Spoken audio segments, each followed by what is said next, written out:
Chapter 25।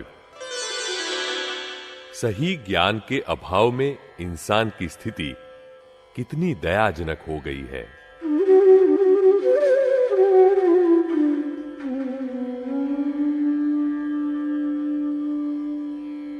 एक शहर में आप्त पुरुष श्री दादा भगवान का सत्संग हो रहा था। वहां एक भाई साहब आए और दादाश्री को वंदन करके आगे बैठे। आप्त पुरुष ने दोनों हाथ जोड़कर जय सच्चिदानंद किए और उन्हें कुछ पूछना या जानना हो तो पूछने के लिए कहा। भाई साहब को पूछना तो था, मगर वे हिचकिचाहट सी महसूस कर रहे थे। ज्ञानी तो किसी के भी मन में हो रही उथल पुथल को जान सकते हैं, महसूस कर सकते हैं। इसलिए दादाजी ने खुद ही बात को प्रारंभ करते हुए कहा, जगत स्वयंभू एक समस्या है। The world is the puzzle itself. Chandu भाई ने मेरा बिगाड़ा, ऐसा कोई कहे तो चंदू भाई को पजल द्विधा खड़ी हो जाती है कि मुझ पर झूठा आरोप क्यों लगाते हैं। अब वास्तव में बात तो पड़ोस में रहने वाले कोई और चंदू भाई की हो रही होती है। ऐसे में जब पजल सॉल्व नहीं हो पाती, तब मनुष्य स्वयं ही पजल में डिसॉल्व हो जाता है। आप्त पुरुष ने उन भाई साहब से कहा, आपको भी कोई पजल हो तो पेंडिंग मत रखिएगा, पूछ लीजिए। यह सुनकर उन भाई साहब को उनकी पजल के बारे में कुछ कहने की हिम्मत आई। उन्होंने कहा, मेरी पत्नी की नए और बड़े मकान की जिद को लेकर घर में रोज क्लेश होते हैं। घर में न तो वह खुद चैन से रहती है और न ही मुझे चैन से रहने देती है। ऑफिस जाता हूं तो मैनेजर साहब किचकिच करते रहते हैं और घर पर आता हूं तो पत्नी किचकिच करती रहती है। अब मुझे तो न जीना भाता है और न मरना आता है। इसलिए आप ही मुझे कोई उपाय बताइए जिससे मैं इस क्लेश से मुक्त हो सकूं और घर में पत्नी को सुख शांति दे सकूं। तब आप्त पुरुष ने बात की पूरी जानकारी पाने के लिए पूछा, रहने के लिए खुद का घर तो है ना? तब उन्होंने कहा, हां, मेरा अपना मकान है जिसमें 4 कमरे और रसोई घर है। अच्छा खाते पीते हैं। इनकम टैक्स ऑफिसर की हैसियत से अच्छी तनख्वाह पाता हूं। तब आप्त पुरुष ने आश्चर्य से पूछा, तो दुख किस बात का है? तब भाई साहब ने शुरू से लेकर अंत तक की पूरी बात बताते हुए कहा, एक दिन मेरे साथ ही सर्विस करने वाले मेरे मित्र के नए मकान के वास्तु पूजन पर हम दोनों साथ में गए। वहां मित्र ने हमारी अच्छी आवभगत की और उनका 12 कमरों वाला आलीशान बंगला हमें दिखाया। विशाल ड्राइंग रूम, सबके अलग अलग 3 bedroom, reading room, guest room, puja room, dressing room, रसोई घर, स्टोर रूम वगैरह सभी कमरे फर्नीचर तथा सभी प्रकार की सुविधाओं से सुसज्जित थे। बंगले के आगे वाले हिस्से में बनाया हुआ बगीचा भी दिखाया। फिर 32 पकवान का शाही भोजन परोसा गया। सब निपटाकर हम घर आए। बस घर आते ही पत्नी का फ्यूज उड़ गया। वहां जाते समय तो पत्नी खुश खुशहाल थी और आने के बाद मुंह लटक गया। कितनी बार मनाने के बाद ही उसने मुंह खोला। बोली, हमारा घर बहुत छोटा और पुरानी डिजाइन का है। यहां रहने से मुझे घुटन सी महसूस होती है। आपके मित्र ने कितना आलीशान व आधुनिक बंगला बनाया है, लेकिन आपने मेरे लिए क्या किया? तब मैंने पत्नी को समझाया, मेरे उस मित्र ने तो ऊपर की कमाई, रिश्वत के पैसों से बंगला बनाया है। इतनी महंगाई में सिर्फ तनख्वाह की आमदनी से कोई नया बंगला बना सकता है भला? यह सुनते ही पत्नी गरज उठी।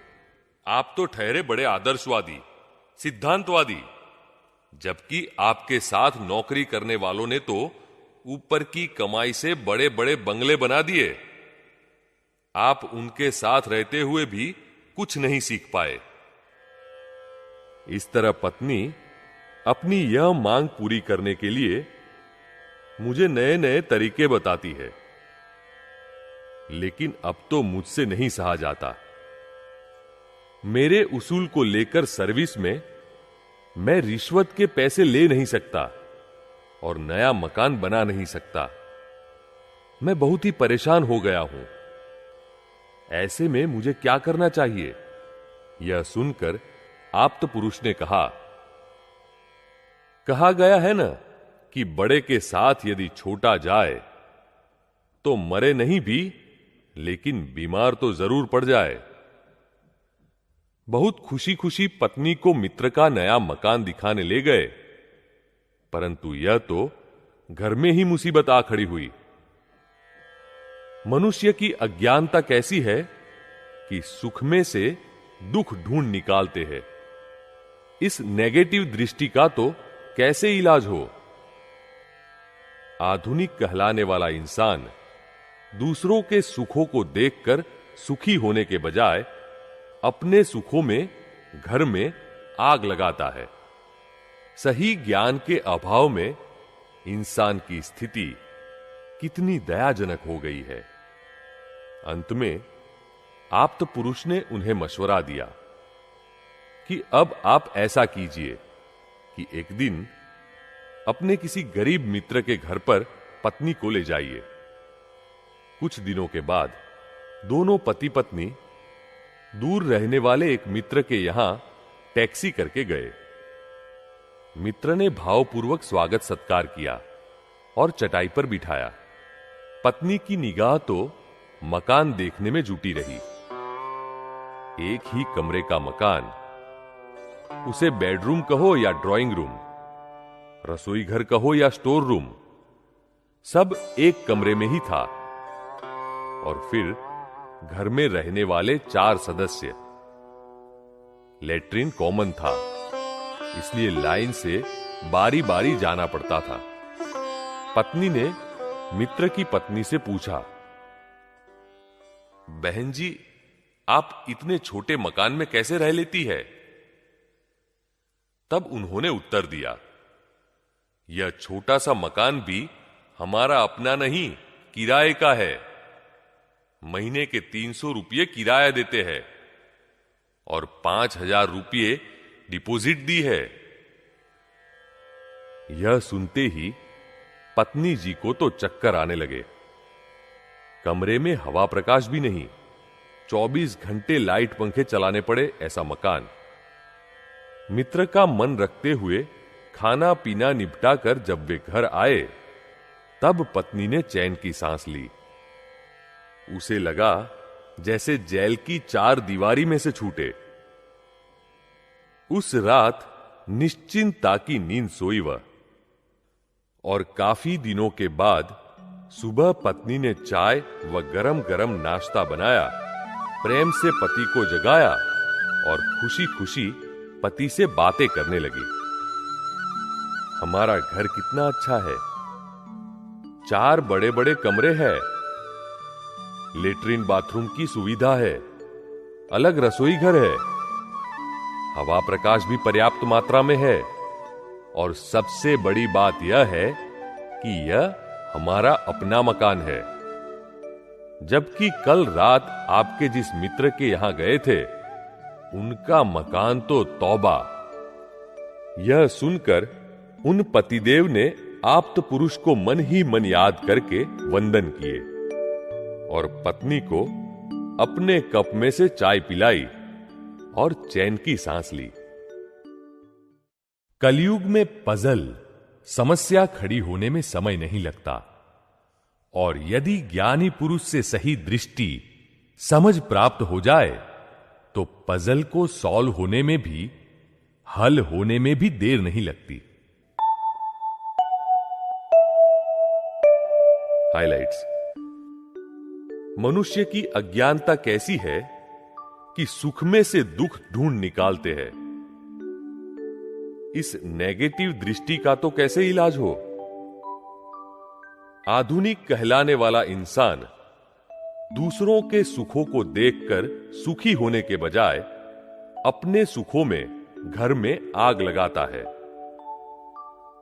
सही ज्ञान के अभाव में इंसान की स्थिति कितनी दयाजनक हो गई है।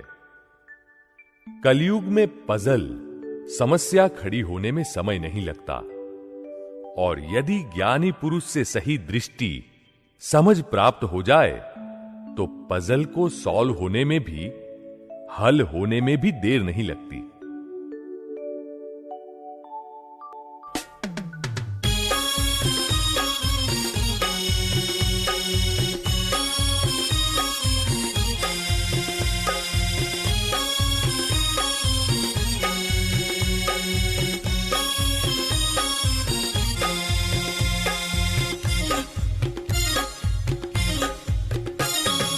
कुल से विरहित होगी समाज, मोक्षानुभूति होगी सहज। कुल से विरहित होगी समाज, मोक्षानुभूति होगी सहज।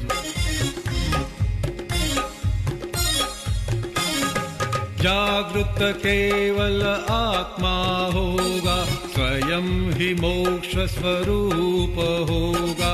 जागृत केवल आत्मा होगा, स्वयं ही मोक्ष स्वरूप होगा।